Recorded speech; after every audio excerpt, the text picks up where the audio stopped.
दोन शब्द आहे ना बोल. जेरीनं सांगितलं बोलतो आपण किती हुशार होतो. कामच काही नाही, शेतीच उद्योग वाले आपण कोणते काम करायला शेतीच करतो. पुढे शिक्षण घेतलं चालवतो.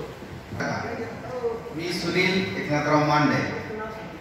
आपले सगळे बहादर लोक होतेच सोबतीला. रमेश मुळे, राजू मुळे, हे आमचे राजू गुंजाळ, अरुण तारगे, अरुण मुदावन, प्रमोद कुर्ले, सगळ्यांच्या सोबतीने चांगलं चाललंय. दोन मुलं आहेत, एक मुलगा आहे, मुलगी आहे. मुलगी BFA करते, मुलगा विजयवाड्याला 10th मध्ये आहे. साऊथची शिक्षण करतो त्याचं. आणि मी स्वतः पेंटच्या कंपनीमध्ये मॅनेजर म्हणून.